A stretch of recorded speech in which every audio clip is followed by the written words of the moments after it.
Okay, third kind of memory is a cache memory. Now, cache memory is one who will help your processor to find data quickly. Now, how? See, usually our secondary memory is there in GBs or TBs in our computer.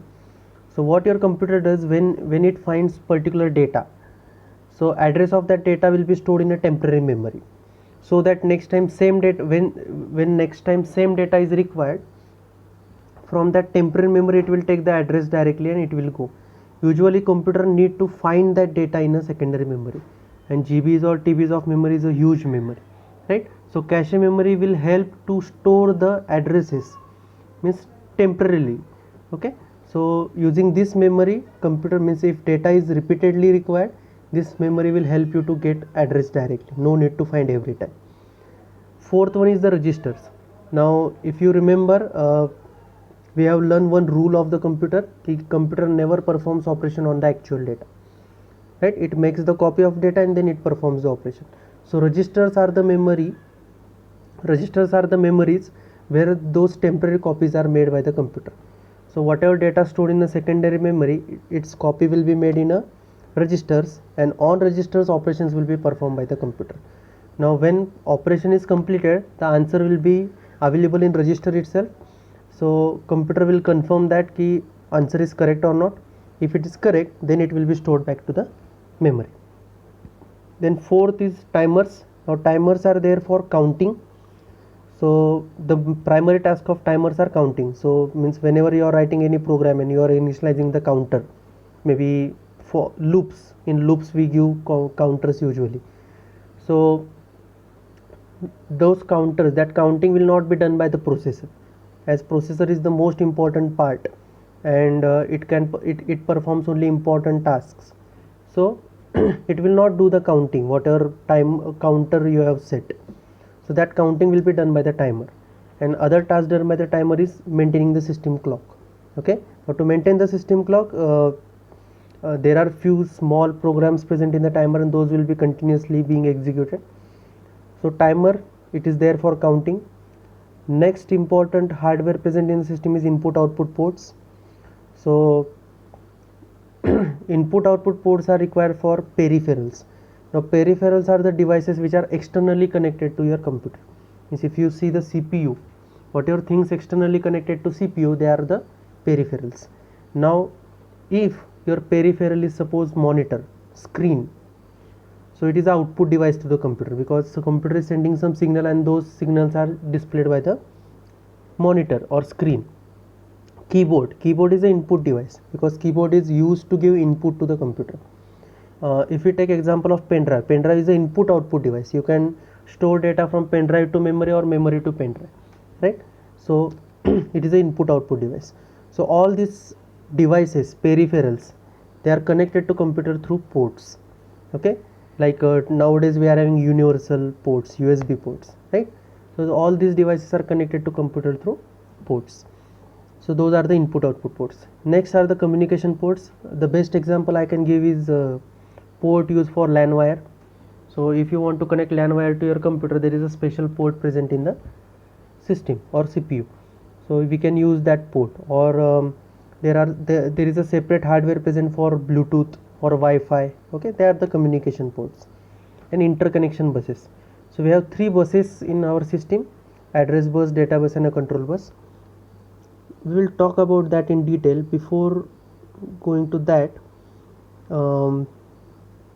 we will have a brief information about processors and controller. This is the difference between processor and a controller. I have discussed this, but we will go through these differences once.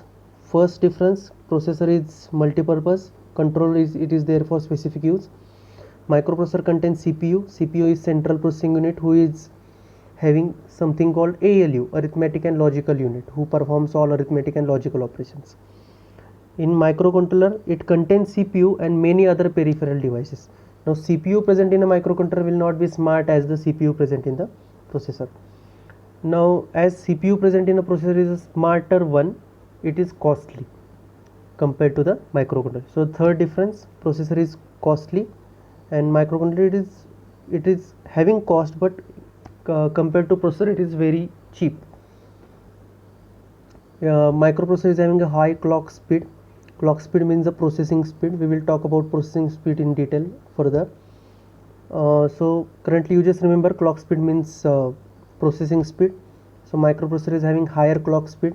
Microcontroller, they are having lower clock speed. Okay. Microprocessor, we can be constantly reprogram as required. Every time we can give new program to execute to the microprocessor. But for microcontroller, as they perform only specific task for a lifetime, only one program can be executed by them. Okay, so controller present in a fan knows how to rotate. So for rotating purpose, whatever program is there, that program will be stored there in that processor, and that processor will be continuously executing same program only. Another example of microcontroller I can give is nowadays we are having digital advertisement boards in Pune, right? See, nobody is controlling that. Actually, those boards are having controllers, and to those controllers we have given a fixed set of pictures or videos, and those fixed set of pictures or videos are continuously played by that controller. Okay, this slide it is a history of the microprocessor. So starting from 4004 to today, we are having I series, i3, i5, i7. We are in a 10th generation of I series. Also i9 is introduced by the Intel. Okay, remember whatever hardware we are going to learn in our syllabus, it is the hardware of Intel. Okay, Intel processors we are going to learn. So I will not go in detail for this slide. I want to talk about interconnection buses. There are three different kinds of buses present in the system: data bus, address bus, and a control bus. So actually, by using this slide, I want to give you the information of data bus and address bus. So what is data bus? Now see, whatever values shown over here, all these values are there in bits. So what is data bus? Data bus is actually a bandwidth. Okay, what size of data can be sent or received per unit time. Okay, so if for example 8086 is a processor and size of data bus is 16 bit, and 16 bit of data can be sent or received per unit time. This is the meaning. Okay, we are using 4G nowadays, 28 MB per second. What is 28 MB per second? It is a bandwidth. 28 MB of data can be sent or can be received per unit time. Of course, it is a maximum speed.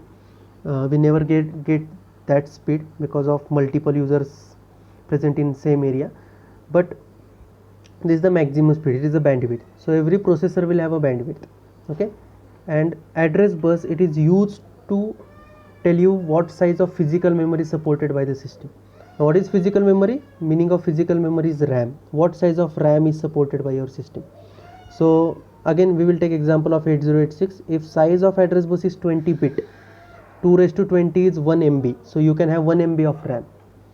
Okay, if we take example of 80386, size of address bus is 32 bit, so 2 raised to 32, it is 4 GB.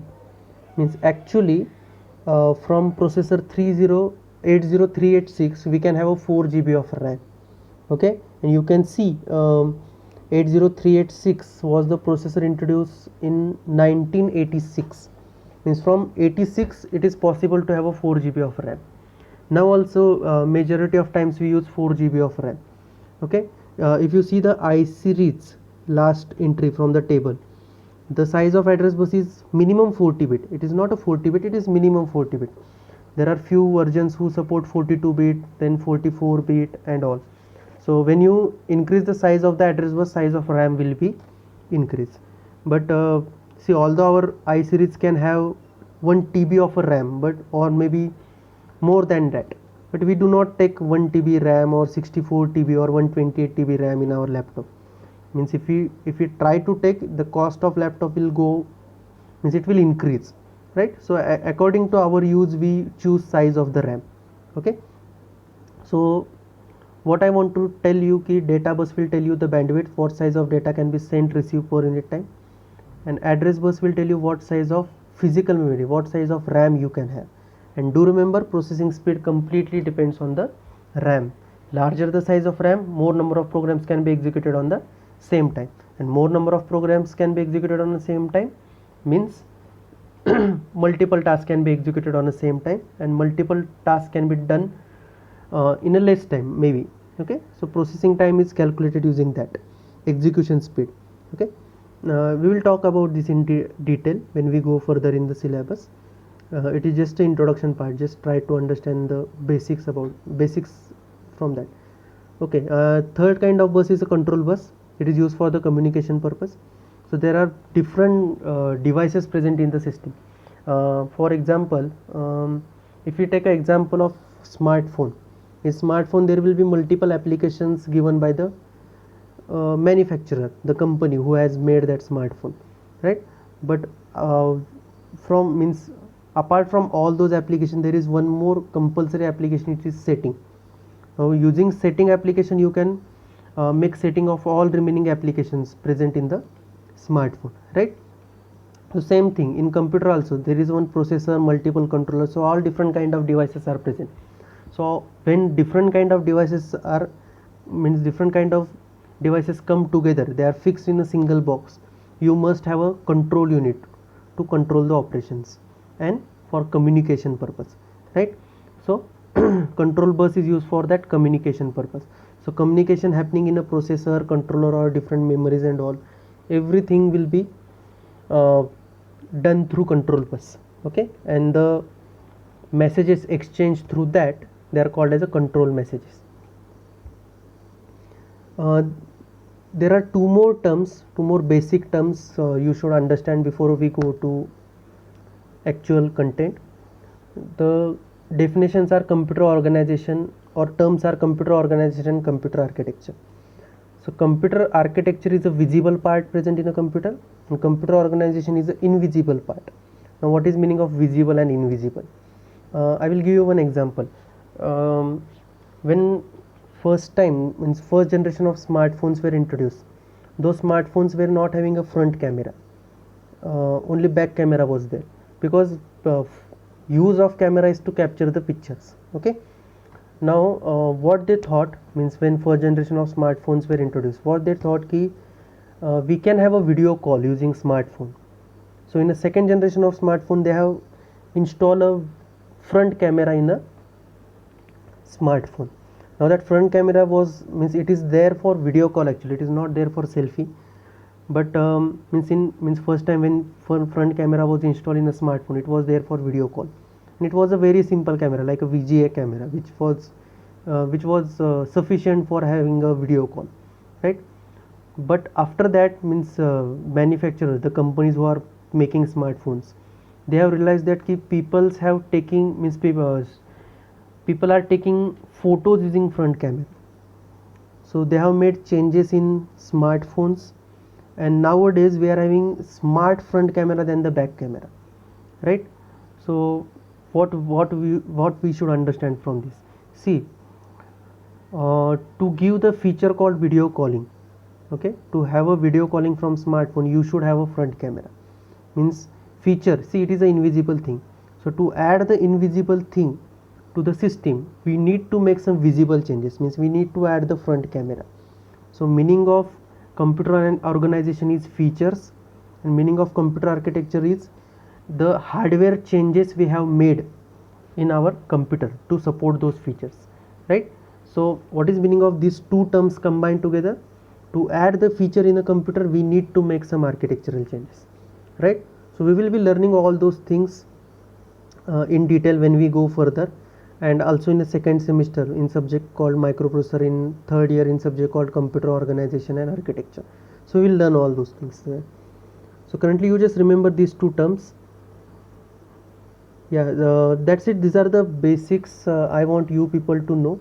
So in next lecture we will start with the content from digital electronics. Yeah, thank you.